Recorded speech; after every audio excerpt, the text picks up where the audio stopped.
3.0 for Flash CS5 and CS6. Today we'll be working on lesson 10, which is working with an XML playlist. In this lesson we'll learn to do the following: understand the basic structure of an XML file, understand how you can use XML in a Flash project, create an XML object in Flash with ActionScript, use the URLLoader class to load an external XML file, respond to complete and error events of the URLLoader class, access data in an XML file from Flash using the XML features of ActionScript 3.0, and use XML data to control a music player application. Now we've got to continue using the a file similar to what we did in a previous lesson, except that instead of hard coding the song names in the ActionScript file, we'll be saving the file names and the information inside an XML file. Now I have the XML file over here, as you can see here in our lesson here. It's songlist.xml in our lesson directory here, and you can see that the file path, the name, artist, and album, and iTunes link is here in this file over here. Now XML file is just plain text files, as you can see, except there's an extension of XML, and it is a very specific kind of structure where it is something similar to your HTML files in the sense that we have a beginning tag and an end tag which has a slash in front, and it is used to structure our data in a hierarchical manner. Now I've opened this file in Dreamweaver, but you can use any text editor to view it. So if you want to view it in, for example, in TextEdit, you can do it here. And as you can see, it is over here. It is listed here. It's all in black and white, of course, because TextEdit doesn't have a hold on. It doesn't have a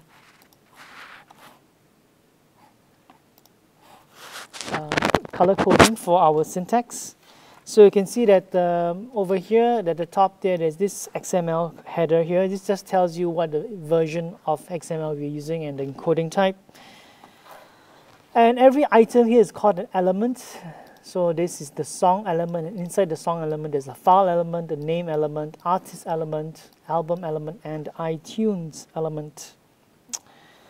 Okay, so this is the XML file we're going to use. So let's go back to our Adobe Flash, and we're going to open up our file.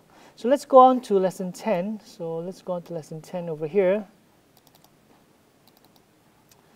And we open up this file over here. And as usual, you can save it as the working copy file. So just gonna do a save as. And we're just gonna type over here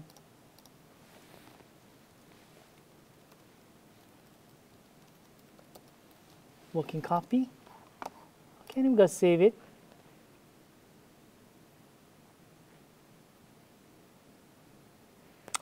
Okay, so this is our file over here, and as you can see, there are a few more items there that we've been added in. Okay, so let's go to the timeline, and we can look at our code over here. And as you can see in the code here, it's basically the same, except that there are comments over here to allow us to describe the different parts of our code over here. It's basically the same thing.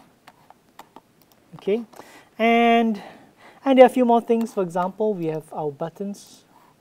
So for example, we have this button over here. This clicks on, says more songs, and we have a buy on iTunes icon over here, button over here.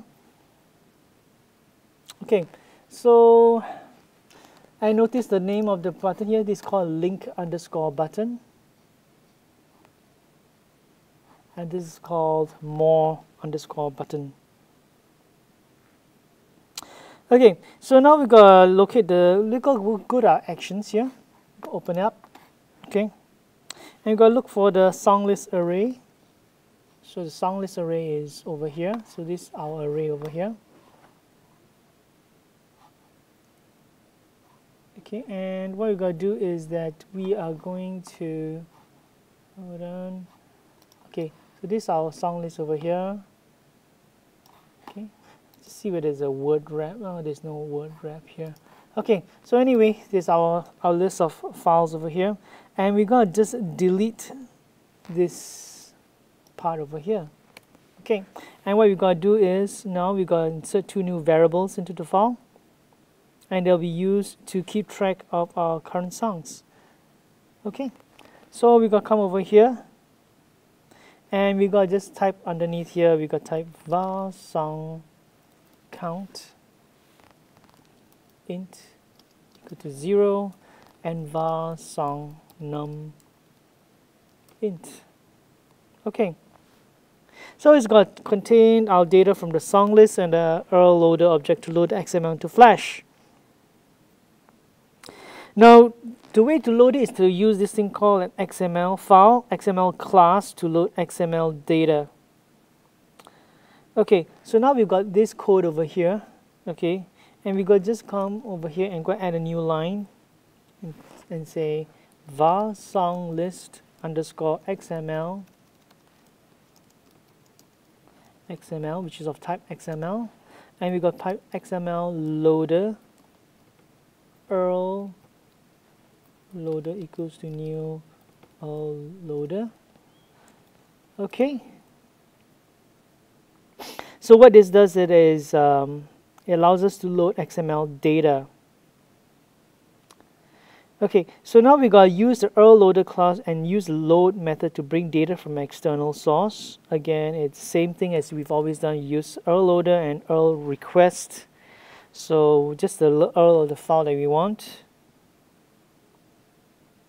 So we gotta just type here var XML XML loader dot load, and we gotta say new URL request. Okay, and inside the URL request, we gotta just put our list, our name of our file here.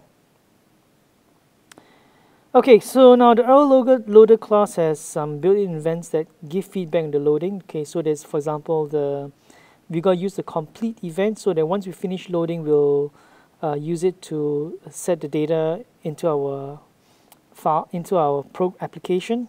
Now there's another event that happens. It's called an IO error. For example, we can't find the file or something, or it can't be read. So we gotta listen to this event. So to take into account situations where the user are unable to load data.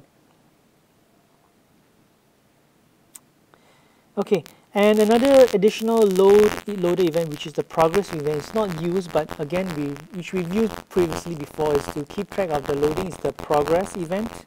So, but in this case, there's not much to read in, so we're not going to show any loading. Okay, so what we're going to do here is going to say, okay, XML loader dot add event listener event dot complete XML loader. Okay, and got that here, XML loader dot add event listener IO error event dot IO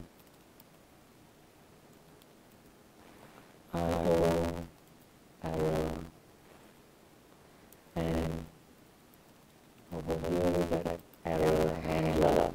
Okay, so we look for this event complete and error handler. So let's create some handlers for this. So function error handler event error event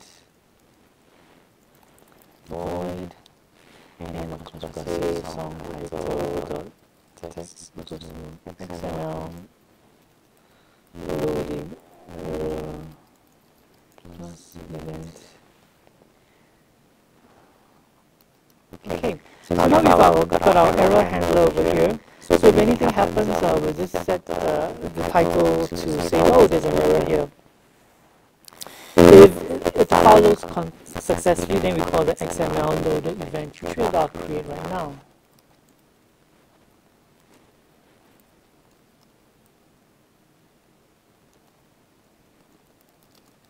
Okay, so over here, and we got to say song list underscore XML equals to new XML loader dot data. So let's say that. Let's do testing over here. So let's look for things. Song list.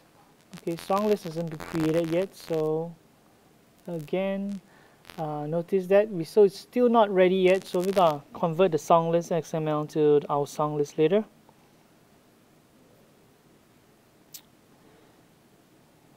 Okay, so now we've got this code here which says, okay, song 1, add event, choose song. Okay, so we're going to take all of this code over here and we're going to cut it. Oops.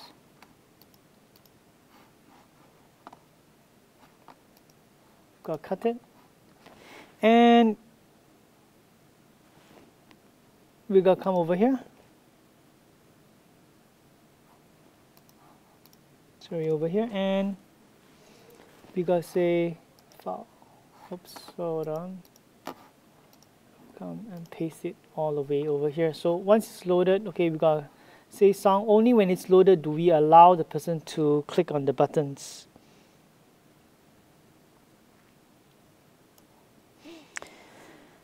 Okay, so now that we've done that, we are going to only label, for example, this part here that labels the songs and everything. We are only going to put it inside the code.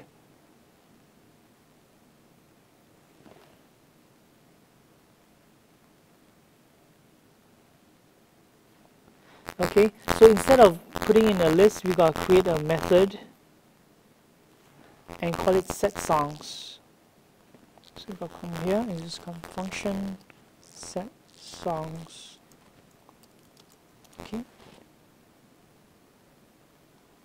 So come over here, we're going to cut it and we're going to paste it.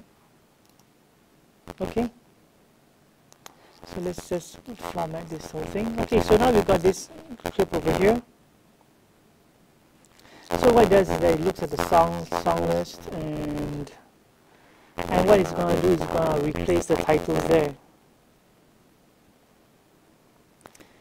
Okay, so instead of putting song list length, okay, we're going to just change it to 6 because we only have 6.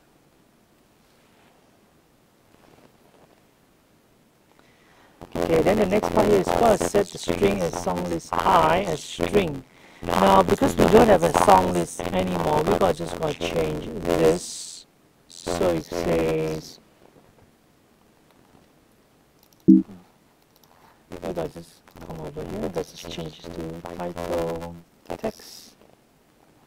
And then we're going to come here, song list I as string.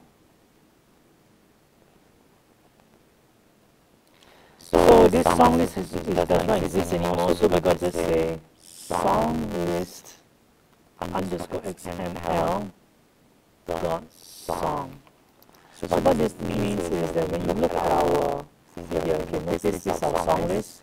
So it uses the XML files in Flash uses the same dot notation. So it says song list dot song. So you've got this song list and there's a dot song. You will access it immediately using the same notation. So song list XML meaning top level element, and then we say dot song.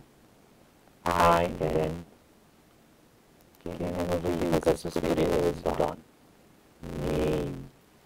Okay, so see top level element song list, so song dot name. Okay.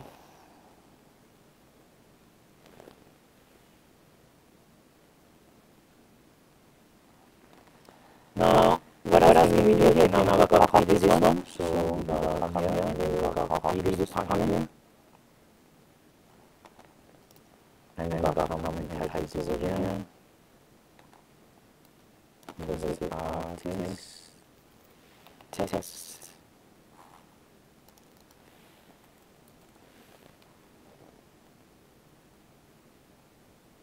Okay. Next thing is that we're going to set the text fields for the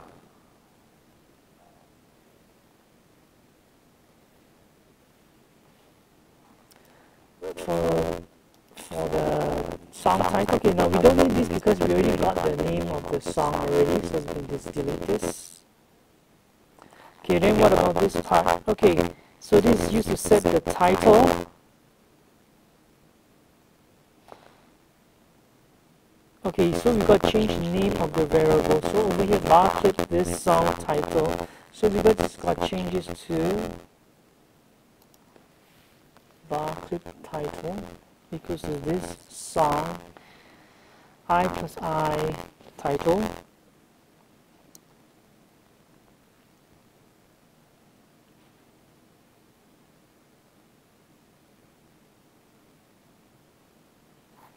And we got to just type in this part over here. So we got just, oh, sorry, I'm just gonna. Okay, so we got to just change this part over here, and we got to just gonna put this one over here.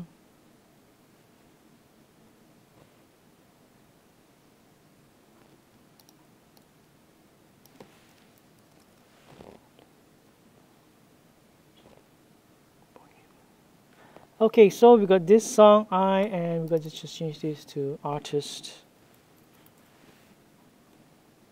So this is what we're gonna have over here. So we got this line over here. So our title text, we get it from our song name. Article text, artist text, we got to get it from artist. Clip title, we get it from the button itself, and the clip artist is the artist from the button itself as well. And clip.text is equal to string. Okay, so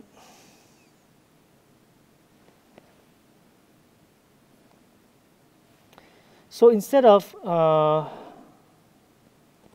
saying clip.text is a string, so we got to say clip title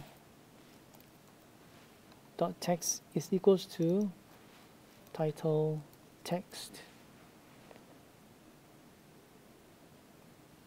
Okay, and we got to put one more thing here. Says clip artist dot text is equals to artist text. Okay, so now we got the set songs function. Okay, so let's go back here, XML loaded. So we got to call the set songs function. So over here, we got to just type something over here. We got to just type set songs. And that's it. We got to call the set songs function here. So let's just try it out now. Whether it works, I don't know. So let's working on it. Okay, so it's still looking for song list over here. So again, looks like our program doesn't work yet. So let's continue working on it. So of course, obviously the choose song method doesn't work. So let's continue on. So we got to update the song choose song function.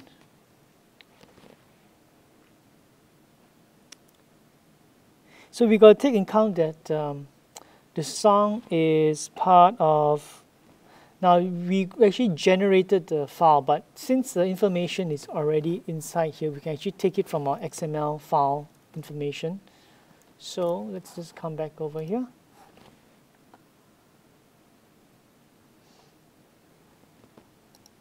Okay, you guys just can type over here song num equals to 0. And over here, we got to just change this part over here to, so instead of generating it, we can just refer to our XML file. Song num plus song count dot file. Okay, so we actually create this.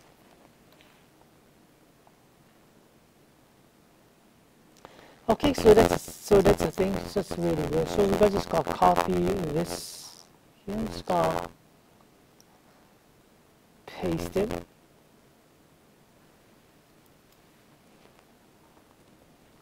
Over here. Let's change this to 1.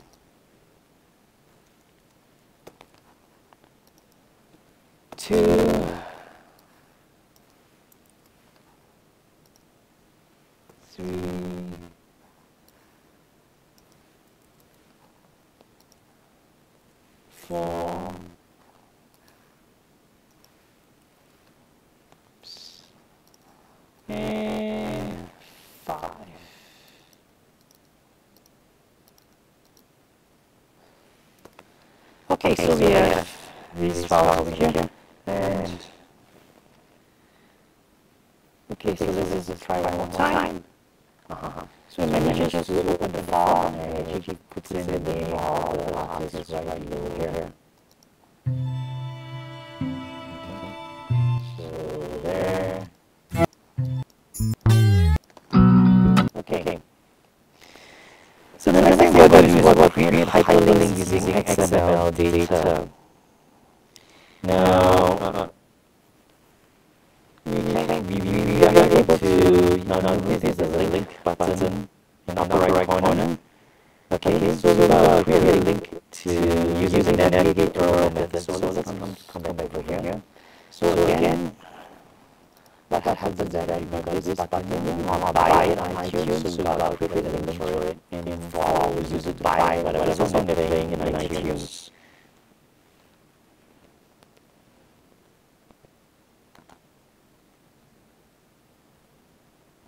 Okay, so we're going to come over here to XML loaded function. Okay, so all this over here.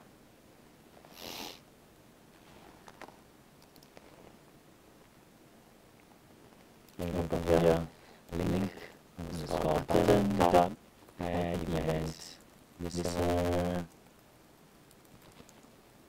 mouse event click iTunes link.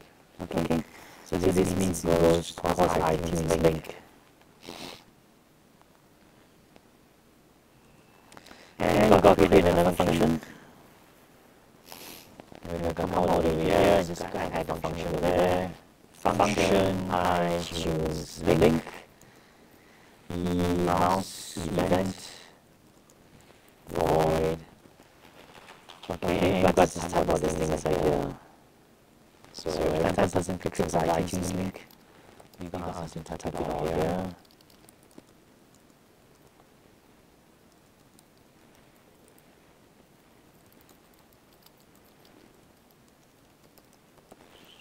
Okay, and iTunes. So what this does is it looks for the song XML, looks for the song itself, and I'll find the iTunes link there.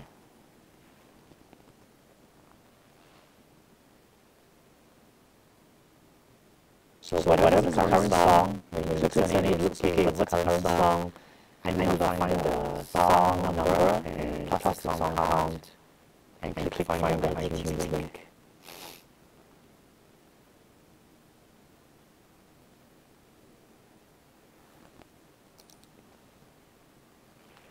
So we're going to set the link there, and then we're going to say, okay, okay, so you want to do that? Okay, fine, then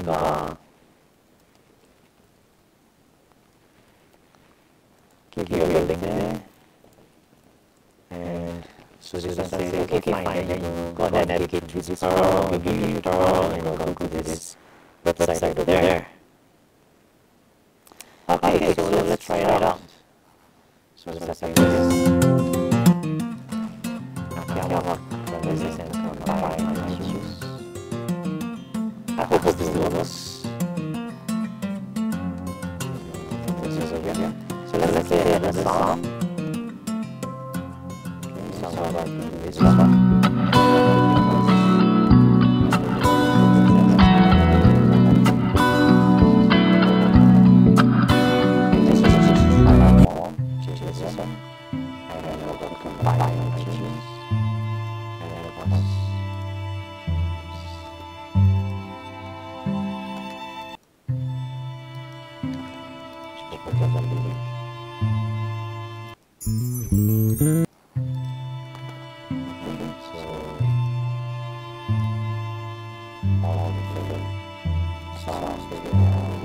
Okay. So this is our. Now what we're going to do is that in the final step, the echo code button contains the text on more songs over here. So you'll be able to click it, and the displays many songs you want to include. Okay, so you'll put in more stuff from the link. So notice we've got 1, 2, 3, 4, 5, 6, 7, 8, 9, 10, 11, 12, lots more songs. Here's how do you want to show more songs in our user interface.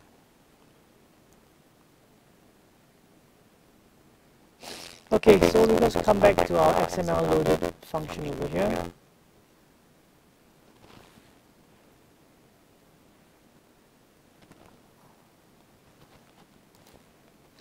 And we can come over here and just say more button dot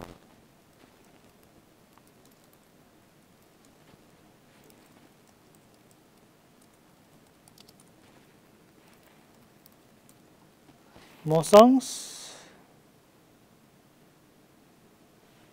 So we got create. Okay, so when we click more songs, what's going to happen? We got just call another function called more songs.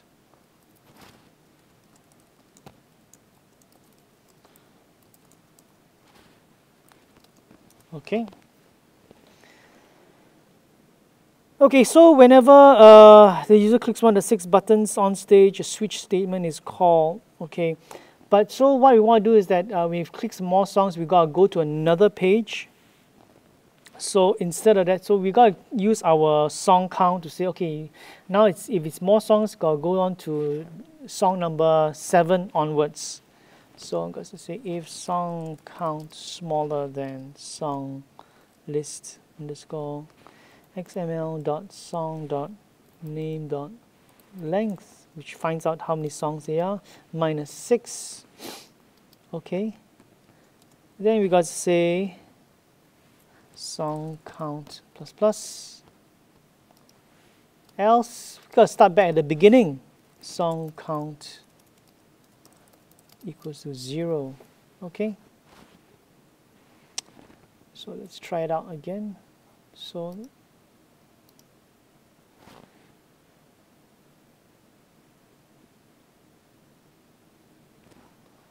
okay, so now we're faster. And now it's shelter. What about over here? What? Okay, so it's a different song. So it's a different song that's being played. So it's a different song being played. But the problem is now the titles don't change. So we have to update the titles here.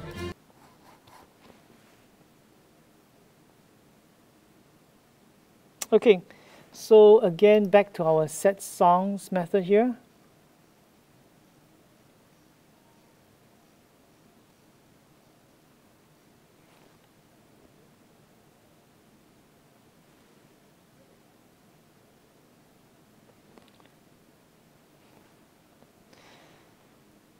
Okay, so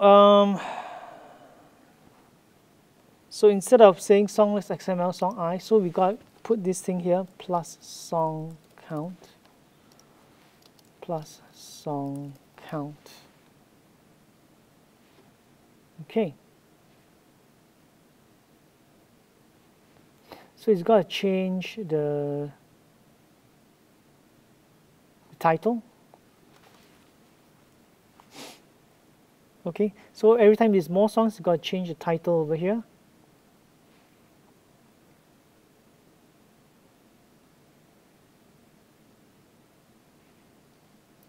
So over here, when you come to more songs,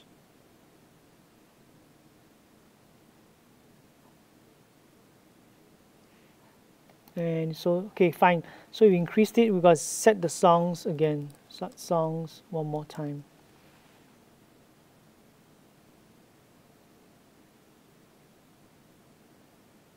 Okay, so let's try one more time. Oops, there's an error, so let's find out what's error. Oh, I typed the wrong thing. Okay, hold on.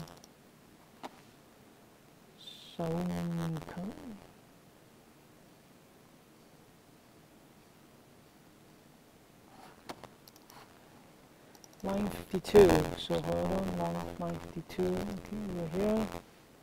Try one more time. So notice, and actually continues over here. And I'm going to click on this. And it feels someplace.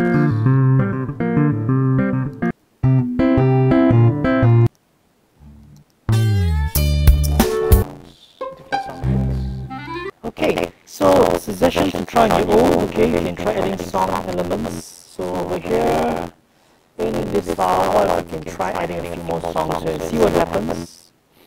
You can add chart elements to all. For example, you can add genre, time, and rating, and try to display it. You can put this your own version of this file, loading the file from the server.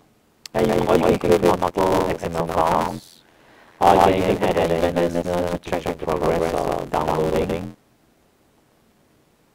And you can even create other links on the website. So just feel free to play around with it on your own.